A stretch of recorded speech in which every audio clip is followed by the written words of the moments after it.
पर मैं आपको बताने जा रहा हूं, ये खबर आपसे सीधे तौर पर जुड़ी हुई है क्योंकि आप जितने भी लोग हैं, सब लोगों की एक आदत होती है कि अपने कान में हेडफोन या ईयरफोन लगाकर लाउड वॉल्यूम में म्यूजिक को सुने या फिर मूवी को देखें। लेकिन क्या तेज संगीत सुनने से किसी की सुनने की क्षमता खत्म हो सकती है? यह सवाल इसलिए है क्योंकि मशहूर फ्लैशबैक सिंगर अलका याग्निक ने कुछ दिनों पहले ही अपनी सुनने की क्षमता खो दी है। ये जानकारी उन्होंने सोशल मीडिया पर दी है और अपने चाहने वालों को हेडफोन पर तेज संगीत सुनने से उन्होंने सावधान भी किया है। मशहूर प्लेबैक सिंगर है अलका याग्निक, उन्होंने और क्या कुछ कहा है इस चीज को लेकर और क्या तेज आवाज में गानों को सुनने से आपके कानों को नुकसान पहुंच सकता है, सब कुछ इस रिपोर्ट में। इस रिपोर्ट को बहुत ध्यान से देखिएगा।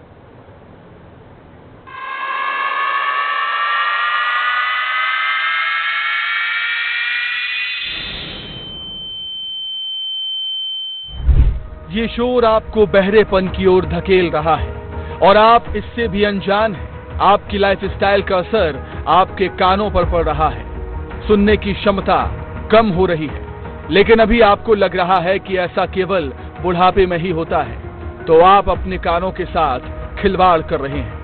हाल ही में बॉलीवुड की मशहूर सिंगर अलका याग्निक को कान में हुई बीमारी ने सभी को ये सोचने पर मजबूर कर दिया कि आखिर हम अपने कानों के साथ कितना मजाक कर रहे हैं। अगर आप भी कानों में हेडफोन, ईयरबड्स या एयरपीस का इस्तेमाल करते हुए काम करते हैं, तो आपको अलका याग्निक की अपील सुननी चाहिए।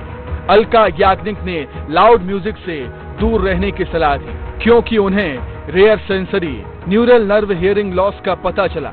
वो सुन नहीं पा रही हैं। उन्होंने बताया कि यही वजह थी कि वो कुछ समय से गायब थी।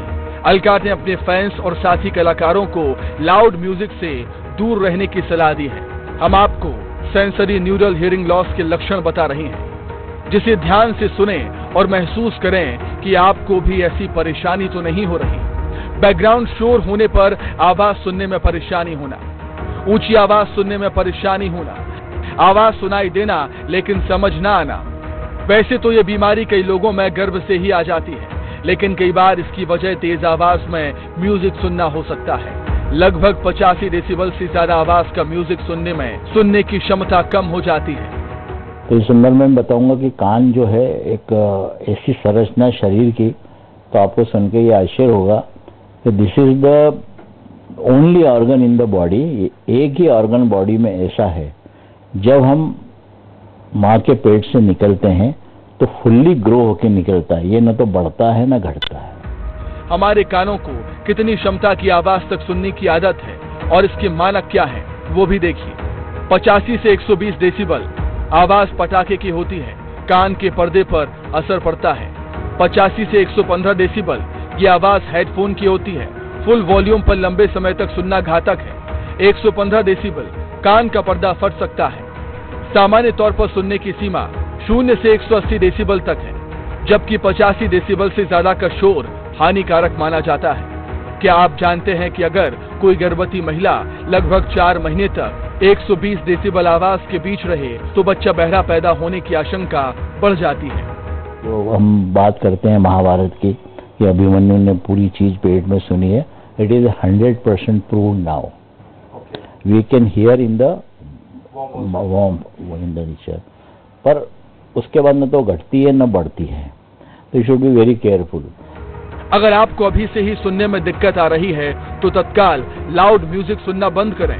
लंबे समय तक हेडफोन ना लगाएं, तेज आवाज से बचें। किसी नए सप्लीमेंट को लेने से पहले डॉक्टर से बात जरूर करें, क्योंकि दवाओं से भी सुनने की क्षमता कम हो रही है। कान में बहुत ज्यादा मैल जमा ना होने दें और रुई के फाहे या कोई छोटी चीजें कान में ना डालें। युवाओं में यह समस्या लगातार बढ़ती जा रही है। इसकी वजह एक्सपर्ट्स ईयरफोन, ब्लूटूथ, एयरपोड और इस तरह के हर वो उपकरण बताते हैं जिन्हें कान में लगाकर बात की जाती है या म्यूजिक सुना जाता है। ऐसे में अब आपको सतर्क रहने की आवश्यकता है कि अधिक डेसिबल में यदि आप भी म्यूजिक सुनते हैं तो आपके कानों को भी खतरा हो सकता है। पुनीत विजयवर्गीय, विस्तार न्यूज, इंदौर। कम आवाज में